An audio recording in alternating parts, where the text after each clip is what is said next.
베드로후서 1장 16절로 21절까지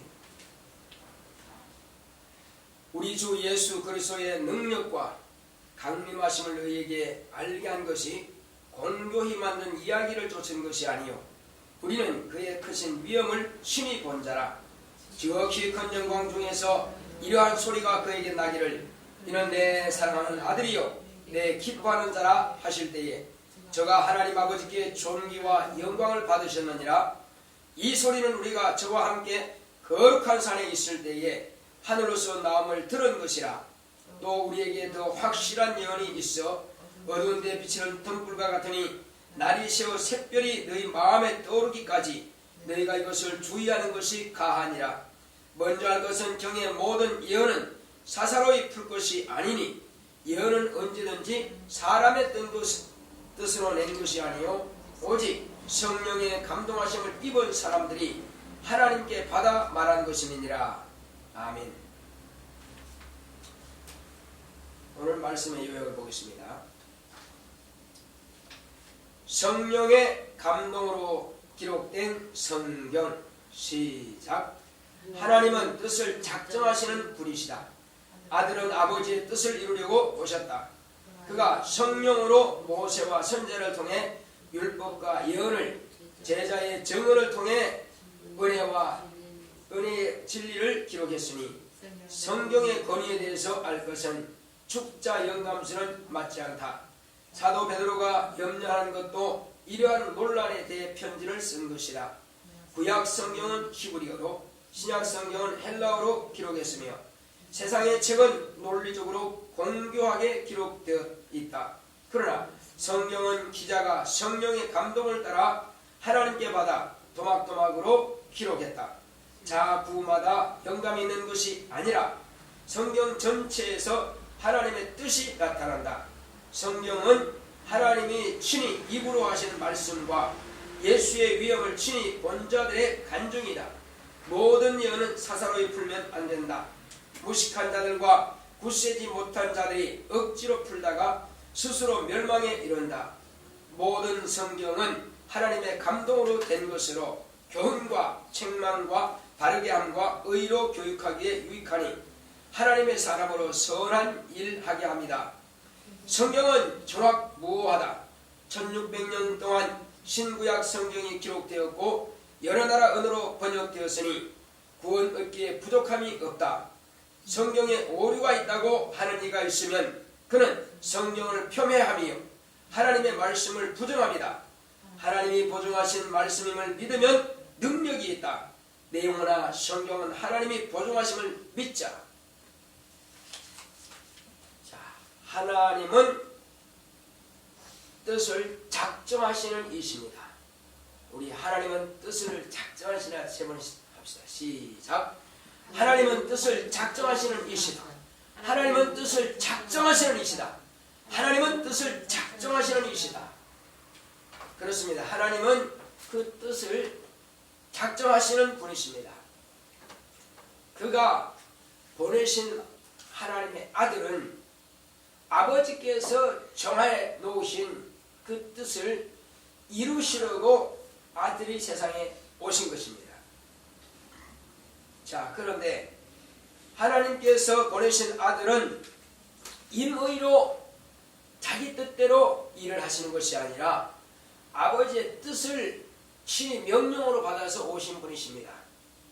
그리고 하나님의 아들이 땅에 이제 나타나셔서 그도 어렸을 때는 성경을 많이 보신 분이십니다. 그래서 성경 어디에 무엇이고 다 알고 계십니다. 그래서 예수님께서 가버나움 회당에 서셨을 때에 이사야의 글을 들었을 때에 예수님께서는 이사야의 글을 낭독하시고 그리고 그 가버나움 회당에 있는 그 무리들에게 오늘날 이 말씀이 너희 귀에 응하였느니라 이 말씀하시고 성경을 풀어 해석하실 때에 거기에 있는 모든 무리들이 깜짝 놀랍니다. 우리가 지금까지 이러한 말씀을 들어보지 못했다.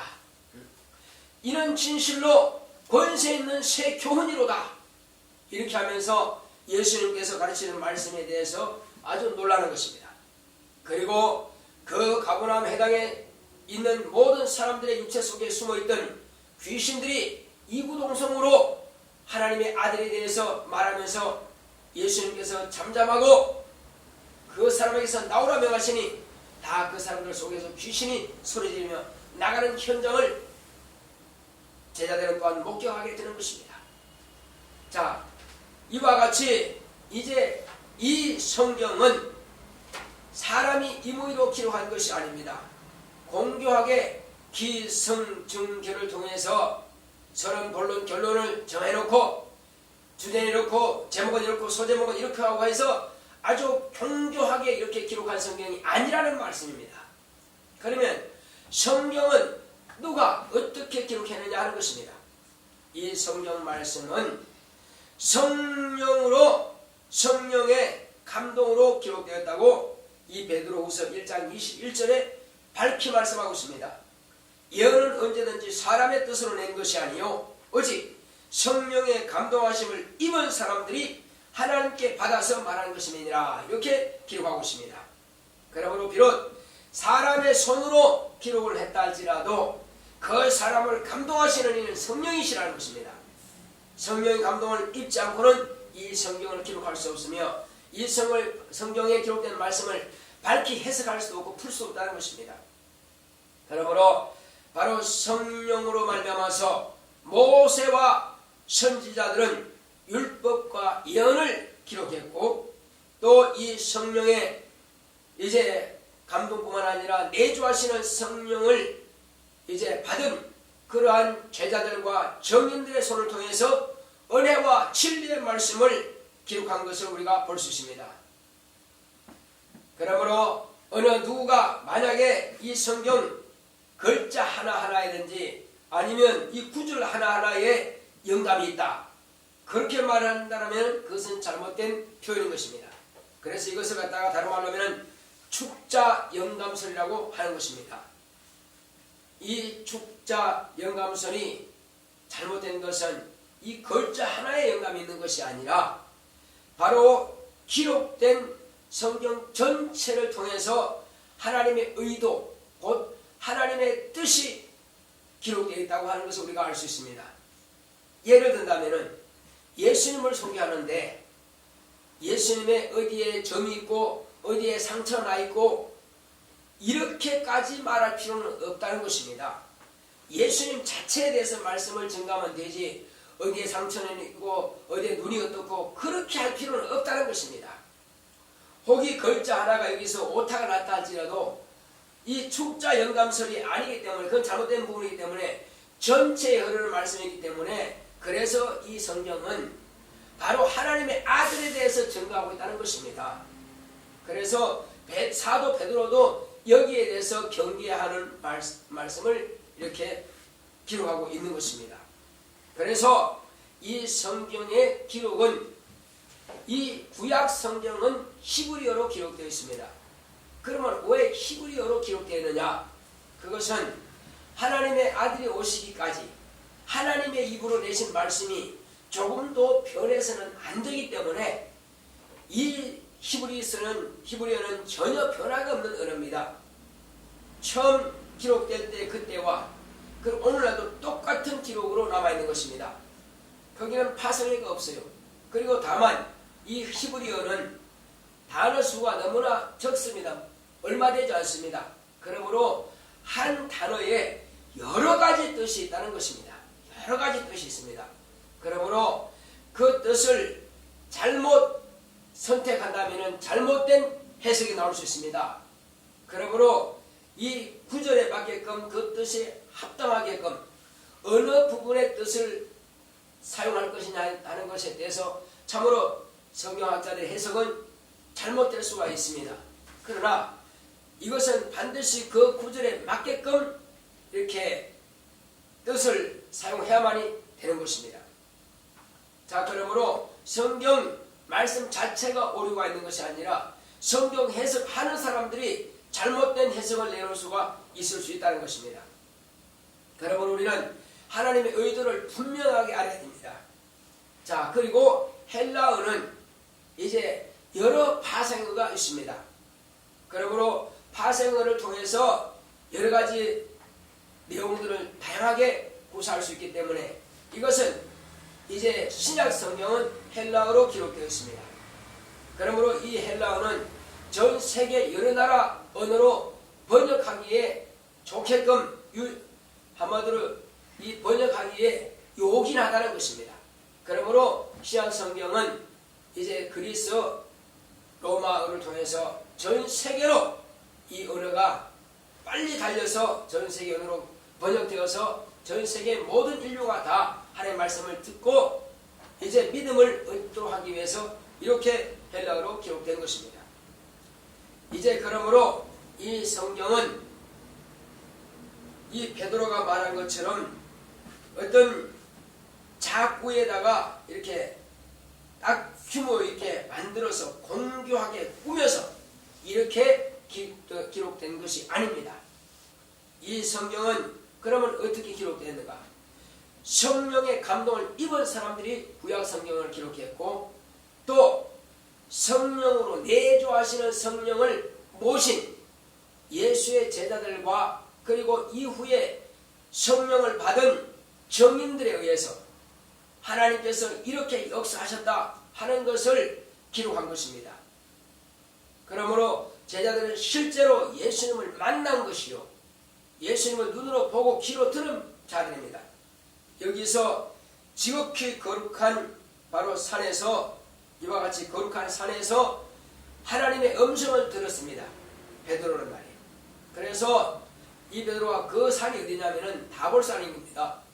예수님께서 호련히 변화된 모습을 본 것입니다.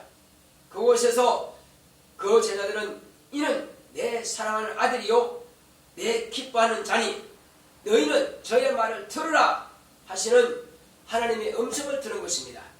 그때 제자들은 너무 두려워해서 엎드렸다가 그 음성을 듣고 머리를 들어보니까는 처음 봤을 때는 모세와 엘리야가 나타나는데 그 음성을 듣고 고개를 들어보니 바로 그곳에는 예수만 남아있더라. 그래서 이제 율법도 다 이미 그 의무를 다하고 선지자의 예언도 그 의무를 다한 것입니다. 율법과 선지자는 누구를 위해서 기록되느냐? 바로 이때 하나님의 아들로 오신 인자로 오신 예수 그리스도를 소개하기 위해서 곧 중매쟁이처럼 예수님을 소개하기 위해서 이 구약 성경을 기록했고 모세와 선자들이 기록한 것입니다. 이것은 침례 요한까지라고 주님께서 밝히 말씀하고 있습니다. 그러므로 이제 율법과 선지자들을 지금 뒤적거리고 볼 것이 아니라 예수님의 입으로 하신 그 은혜와 진리의 말씀을 우리는 들을 필요가 있는 것입니다. 그러므로 신약 성경은 예수님이 어떤 분인가 하는 것을 밝히 말씀하고 있는 것입니다. 예수님은 구약의 율법과 선지자들이 오리라 한 그 바로 메시아가 바로 이 그리스도인 예수라는 것입니다. 그래서 이제 메시아가 바로 이와 같이 이 땅에 오셨다 하는 것을 예수의 제자들은 밝히 말씀하고 있는 것이요 또 제자들을 통해서 그 말씀을 배우고 그 말씀을 믿었더니 그 능력이 나타나리라 한 것을 이렇게 경험하고 예수를 체험한 자들의 글이 바로 이 신약 성경인 것입니다. 그래서 사복음서는 예수의 제자들과 그리고 그 당시의 사람에 의해서 기록되었고 이제 그 외에 이제 이 사도 바울과 그리고 베드로와 요한과 야고보와 이런 사람들이 기록된 이것은 바로 선지서인 것입니다. 선지서가 아니라 바로 서신서인 것입니다.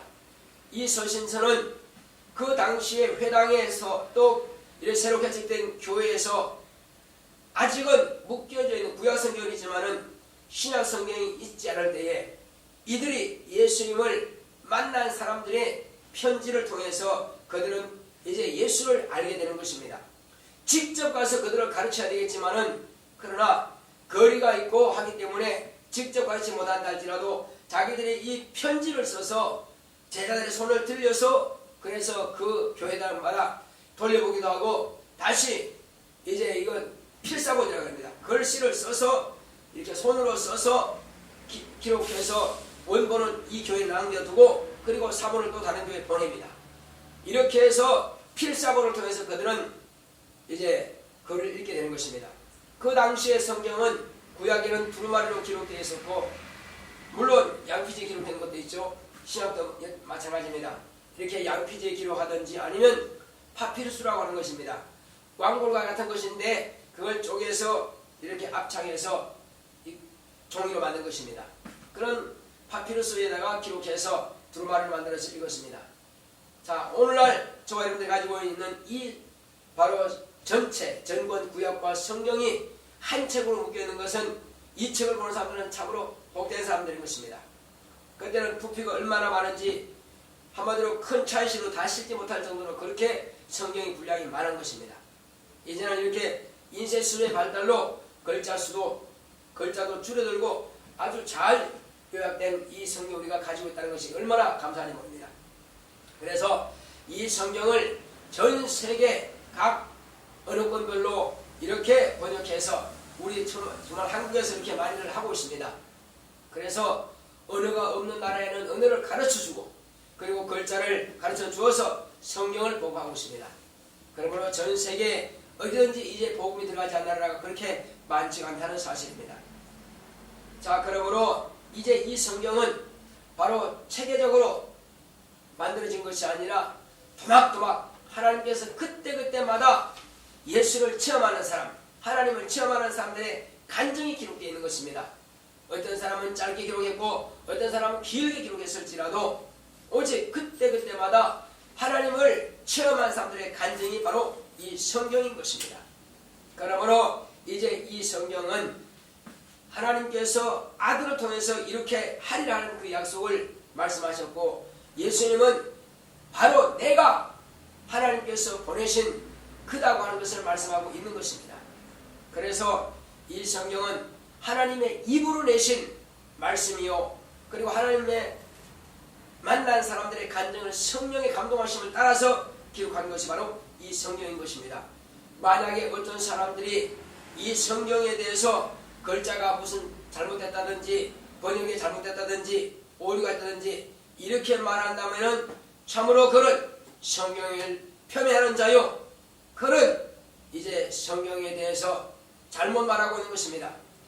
설사 약간의 글씨가 다를 수 있고 몇 자가 이렇게 또 번역이 혹이 잘못된 것이다 할지라도 전체적인 흐름을 볼 때에 이것은 하나님의 아들에 대해서 말씀하신 것이고 이것은 하나님께서 앞으로 어떻게 일 진행해 갈 것을 바로 밝히 말씀하신 그 사실인 것을 우리가 알 수가 있는 것입니다. 아까도 제가 말씀드렸지만은 예수님의 얼굴에 무슨 점이라든지 그런 것이 있다 할지라도 그것을 말하고자 하는 것이 아니고 예수님의 어떤 채찍에 맞은 상처라도 할지라도 그것을 말하고자 하는 것이 아닙니다. 예수님은 하나님의 아들이심을 말씀하신 것이요 그는 구원자인 것을 말씀하신 것이요 그는 정말로 저와 여러분들의 죄와 허물을 담당하신 분이신 것을 말씀하시고자 하는 것이지 그 지역적인 상처에 대해서 말하고자 하는 것이 아닌 것입니다. 그러므로 우리가 어떤 사람이 아는 척하고 이렇게 무슨 학자가 무슨 말했다 한다고 해서 그런 성경의 오류에 대해서 말하면 그건 참으로 믿음이 없는 말인 것입니다. 그래서 이 성경은 우리나라 사람들은 바로 우리나라가 발행한 이 화폐를 사용하고 있습니다. 그것은 이 나라 정부가 보증하는 것입니다. 대한민국 정부가 보증하고 또 한국인이 보증합니다. 이와 마찬가지로 이 성경 말씀은 하나님께서 친히 입으로 내신 말씀이요 그가 감동하셔서 기자들의 손을 통해서 기록했기 때문에 이 성경은 하나님께서 보증하시는 것입니다. 그러므로 이 성경 말씀은 하나님의 입으로 하시는 그런 하나님이 보증하시는 말씀이라고 그대로 믿는다면 그대로 의지한다면 그 사람은 엄청난 능력이 나타날 것입니다. 그러므로 이 말씀은 하나님의 입으로 내신 말씀이요 하나님의 뜻이요 하나님께서 반드시 이렇게 되리라고 이렇게 하신다고 하는 것을 그대로 믿고 그대로 순종한다면 능력이 나타날 텐데 성경을 들으려고 하지 않고 읽으려고도 하지 않습니다. 그리고 그 말씀을 의심하고 믿지 않습니다.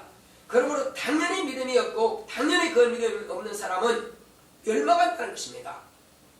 이 성경 말씀의 기록에 대해서 의심한다면 또 잘못 해석한다면 그는 멸망한다는 것입니다.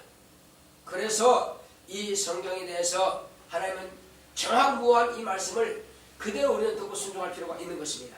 자, 우리 이 시간 기도할 때 하나님, 내 평생에 이 성경 말씀은 하나님이 보존하신 말씀인 줄 알고 이 말씀을 듣고 순종하게 싸우니 내 믿음이 경고에 나갈 수가 있습니다. 고맙고 감사하신 아버지 감사합니다. 하나님께서 함께 하시고 있다 이르심으로 우리는 이 땅에 사는 동안에 우리 하나님께서 아들로 명하신 이 말씀을 그대로